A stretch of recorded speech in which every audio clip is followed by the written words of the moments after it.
नमस्कार, मैं दिव्या धराधर 30 खबरों में आपका स्वागत है। चलिए जानते हैं देश प्रदेश के अब तक के प्रमुख खबरों को।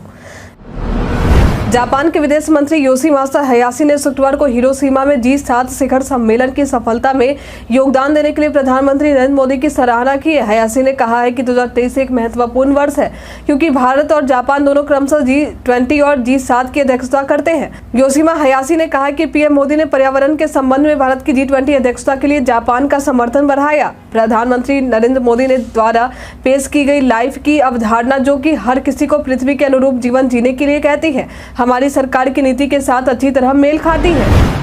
राष्ट्रीय राजधानी स्थित अखिल भारतीय आयुर्विज्ञान संस्था के एक नए अध्ययन में कहा गया है कि भारत में 38% लोग गैर अल्कोहलिक वसायुक्त यकृत की बीमारी से पीड़ित है, यानी यह बीमारी उन लोगों को होती है जो मदिरा का उपयोग नहीं करते या ना के बराबर करते हैं। यह बीमारी केवल वयस्कों तक सीमित नहीं है, बल्कि इससे करीब 35% बच्चे भी प्रभावित है। यह अध्ययन रिपोर्ट जून 2022 में journal of clinical and experimental hepatology में प्रकाशित हुई है। बिहार के कई जिलों में सांप्रदायिक तनाव पैदा करने की कोशिश हो रही है। ताजा मामला मधेपुरा का है। पुलिस ने बड़ी कार्रवाई करते हुए यूट्यूब पर आपत्तिजनक वीडियो पोस्ट करने वाले सिंगर को गिरफ्तार किया है। बीते 26 जुलाई को यूट्यूब के माध्यम से एक धर्म सूचक गाना काफी तेजी से वायरल हो रहा था। इसमें कई आपत्तिजनक पंक्तियां भी थी। गाने में कुछ ऐसे भी बोल थे जिससे सांप्रदायिक सौहार्द भी बिगड़ने की संभावना जताई जा रही थी। मामले में पुलिस ने आपत्तिजनक गाना गाने वाले सिंगर को गिरफ्तार किया है। कांग्रेस नेता राहुल गांधी ने आज एक निजी यूट्यूब चैनल का वीडियो साझा कर केंद्र सरकार पर हमला बोला है। दरअसल राहुल गांधी ने जिस वीडियो को साझा किया उसमें देखा जा सकता है कि एक सब्जी विक्रेता अपने दर्द को साझा करते हुए कहता है कि टमाटर बहुत महंगा बिक रहा है, यदि हम यहाँ से ले जाते हैं तो वहाँ क्या भाव बिके या ना बिके हमें नहीं पता रहता है, हमें इसे बेचने ही पड़ते हैं क्योंकि 2 से 3 दिन में यह गलने लगता है। सब्जी विक्रेता ने कहा है कि हमें कई बार घाटा लग जाता है, इससे गुजारा नहीं हो पाता है, फिर कुछ ही देर में वह भावुक हो जाता है। जयपुर हवाई अड्डे पर सुरक्षा कर्मियों ने शुक्रवार को बिना किसी कागजात के पाकिस्तान जाने के लिए पहुंची नाबालिग लड़की को पुलिस को सौंप दिया। एयरपोर्ट थाना के प्रभारी दिग्पाल सिंह ने बताया कि सीकर के श्रीमाधोपुर निवासी लड़की बिना किसी कागजात के शुक्रवार को पाकिस्तान जाने के लिए जयपुर हवाई अड्डे पहुंची थी। उन्होंने बताया कि लड़की ने पूछताछ में बताया कि वह इंस्टाग्राम पर दोस्त बने कि युवक से मिलने के लिए पाकिस्तान जाने हवाई अड्डा आई। सिंह ने बताया कि लड़की के पास कोई कागजात नहीं थे। उन्होंने बताया कि लड़की के परिजनों को सूचित कर दिया गया है, उनके यहाँ पहुंचने पर लड़की को उन्हें सौंप दिया जाएगा। संयुक्त राष्ट्र बाल कोष ने एक रिपोर्ट जारी करते हुए कहा कि अफगानिस्तान में लोगों को मानवीय सहायता की आवश्यकता है। ऐसे लोगों की संख्या बढ़कर 29.2 मिलियन हो गई है। इसके पीछे की वजह अफगानिस्तान में आए सूखे, बाढ़, असुरक्षा और राजनीतिक और आर्थिक अस्थिरता को बताया जा रहा है। इस रिपोर्ट के मुताबिक अफगानिस्तान में आर्थिक संकट 2023 तक बना रहेगा। ऐसे में अफगानिस्तान में 19 मिलियन लोगों की मानवीय जरूरतों को पूरा करने में मदद के लिए $1.45 बिलियन की जरूरत पड़ने वाली है। भारतीय सशस्त्र बलों में कोई भी महिला अभी तक स्पेशल फोर्स में शामिल होने योग्य नहीं है। सरकार ने कहा है कि एक भी महिला विशेष बल में शामिल होने के लिए अर्हता प्राप्त नहीं कर पाई है। हालांकि उनमें से कुछ ने स्वेच्छा से यूनिट्स में शामिल होने की इच्छा जताई है। रक्षा मंत्रालय में राज्य मंत्री अजय भट्ट ने एक लिखित उत्तर में लोकसभा को बताया कि बिना किसी लैंगिक भेदभाव के विशेष बलों में शामिल हो, बशर्ते वे चयन गुणात्मक आवश्यकताओं को पूरा करें और सफलतापूर्वक प्रशिक्षण पूरा करें। प्रदेश में दुर्घटना से बचाव के लिए स्वास्थ्य विभाग प्रत्येक 50 किलोमीटर पर एक एम्बुलेंस की व्यवस्था करेगा। साथ ही प्रति 100 किलोमीटर के दायरे में एक ट्रॉमा सेंटर भी स्थापित किए जाएंगे। ट्रॉमा सेंटर की घोषणा स्वास्थ्य मंत्री तेजस्वी यादव ने 22 मार्च को विधानसभा में की थी। यह ट्रॉमा सेंटर मल्टीपल फ्रैक्चर के इलाज के साथ ही दूसरे गंभीर मामले में जीवन रक्षक उपकरणों से लैस रहेंगे। वहीं सड़क सुरक्षा को लेकर स्वास्थ्य विभाग ने सभी सिविल सर्जन और मेडिकल कॉलेज अस्पतालों के अधीक्षक का प्रशिक्षण कार्यक्रम भी आयोजित की जाएगी। राज्य में कार्यरत दोनों वितरण कंपनी में south Bihar power distribution company limited के आय वित्तीय वर्ष 2022-23 में कुल 17,982.26 करोड़ रुपए है, जो कि पिछले वित्तीय वर्ष की आय से 42% अधिक है।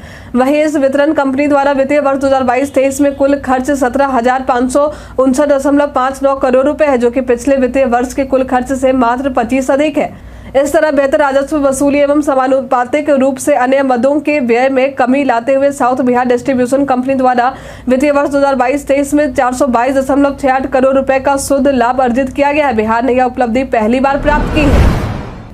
एक रिपोर्ट में दावा किया गया है कि भारत में बनी कोल्ड आउट नाम की कफ सिरप में जो इराक में बिक्री के लिए उपलब्ध है एक जहरीला रसायन पाया गया है।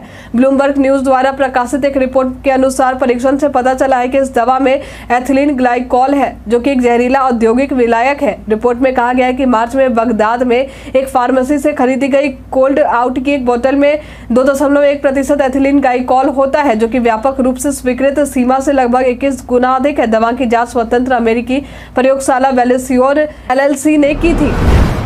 संयुक्त राष्ट्र संघ की सहयोगी संस्था यूनेस्को की शिक्षा में तकनीक की एक रिपोर्ट में देशों से गुजारिश की है कि वे इस बात का गंभीरता और सावधानी से अवलोकन करें कि तकनीक का स्कूलों में उपयोग कैसे हो रहा है। इसके लिए रिपोर्ट में यहाँ तक अनुशंसा की गई है कि स्कूलों में स्मार्टफोन पर प्रतिबंध लगा दिया जाए। स्कूलों में मानव केंद्रित दृष्टिकोण की जरूरत है, जहाँ डिजिटल तकनीक एक उपकरण के तौर पर काम करे, न कि हावी हो जाए। निवेश समूह क्लीन एनर्जी ट्रांजिशन के मैनेजिंग पार्टनर ने बड़ा दावा करते हुए कहा है कि तेल उत्पादक देशों का संगठन OPEC+2 सकता है। दावा किया जा रहा है कि अगर तेल उत्पादन नीति को लेकर देशों के बीच असहमतियां कायम रहती हैं तो एकता भंग होती है, तो OPEC+ गठबंधन टूट जाएगा और तेल की कीमतों में $35 प्रति बैरल तक कम हो सकती है। OPEC+ 23 देशों का एक समूह है जो दुनिया के लगभग 40% कच्चे तेल का उत्पादन करता है। चीन की नजर ब्रिक्स संगठन पर भी इसके जरिए दुनिया में अपना दबदबा बढ़ाना चाहता है। ऐसे में संगठन के दूसरे सदस्य भारत और ब्राजील विस्तार के खिलाफ है। भारत ने कहा है कि ब्रिक्स में शामिल होने को लेकर कुछ नियम बनने चाहिए ताकि औपचारिक विस्तार से पहले ऐसा कुछ ना हो। मीडिया रिपोर्ट के मुताबिक इसके पीछे चीन की असल मंशा यह है कि ब्रिक्स का ऐसा विस्तार किया जाए कि वह अमेरिका और यूरोपीय संघ के मुकाबले मजबूत दिखाई दे। चीन की इच्छा है कि उसमें इंडोनेशिया और सऊदी अरब को भी शामिल कर लिया जाए। भारतीय नौसेना का जहाज खंजर के जरिए बंगाल की खाड़ी में फंसे 36 मछुआरों को भारतीय नौसेना के जवानों ने बचाया। रिपोर्ट्स के मुताबिक 36 मछुआरे 3 नावों पर सवार होकर मछली पकड़ने गए थे। सभी को निकालने में करीब 30 घंटे से ज्यादा का समय लगा।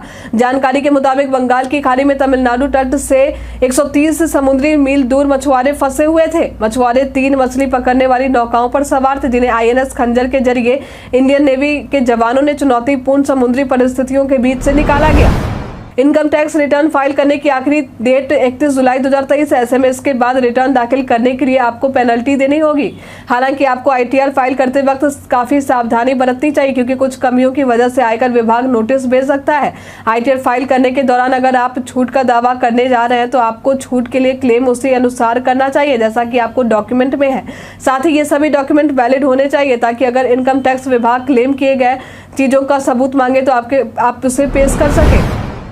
मुकेश अंबानी और अनिल अंबानी को लेकर एक बड़ी खबर सामने आ रही है। दोनों अंबानी ब्रदर्स को अब बड़ी राहत मिल रही है। प्रतिभूत अपीलीय न्यायाधिकरण ने अधिग्रहण नियमों का पालन करने पर उद्योगपति मुकेश अंबानी, अनिल अंबानी और अन्य लोगों पर 25 करोड़ रुपए का जुर्माना लगाने का सेबी के आदेश शुक्रवार को खारिज कर दिया है। अब अंबानी ब्रदर्स को ये जुर्माना नहीं देना होगा। बता दें कि यह मामला वर्ष 2000 में रिलायंस इंडस्ट्रीज के अधिग्रहण नियमों का कथित तौर पर अनुपालन न करने से संबंधित है। लोकसभा ने शुक्रवार को खान और खनिज संशोधन विधेयक 2023 को मंजूरी दी, जिसमें जमीन के नीचे मौजूद कुछ महत्वपूर्ण खनिजों के संदर्भ में निजी क्षेत्र को लाइसेंस दिए जाने का प्रावधान है। सदन में संक्षिप्त चर्चा के बाद इस विधेयक को ध्वनि मत से अपनी स्वीकृति प्रदान की गई है। विधेयक पर संक्षिप्त चर्चा का जवाब देते हुए खान और कोयला मंत्री प्रहलाद जोशी ने कहा कि यह विधेयक खनिज क्षेत्र के लिए परिवर्तनकारी हो सकता है। इस सरकार में हर क्षेत्र में बदलाव लाया जा रहा है और वह देश के हित में है। गिरफ्तार वैज्ञानिक प्रदीप कुरूलकर के मामले में महाराष्ट्र के आतंकवाद विरोधी दस्ते ने बड़ा खुलासा किया। रक्षा अनुसंधान एवं विकास संगठन जासूसी मामले की जांच कर रही ATS ने बताया कि वैज्ञानिक प्रदीप कुरूलकर ने पाकिस्तानी एजेंट से कहा था कि वह व्यक्तिगत तौर पर मिलकर उसे ब्रह्मोस मिसाइल प्रोजेक्ट की अत्यधिक क्लासिफाइड रिपोर्ट दिखाएगा। पाकिस्तानी इंटेलिजेंस ऑपरेटिव ने प्रदीप कुरूलकर से संपर्क किया था और खुद की पहचान जारा दास गुप्ता के रूप में बताई। कुरूलकर को ATS ने हनी ट्रैप के एक संदिग्ध मामले में 3 मई को गिरफ्तार किया था।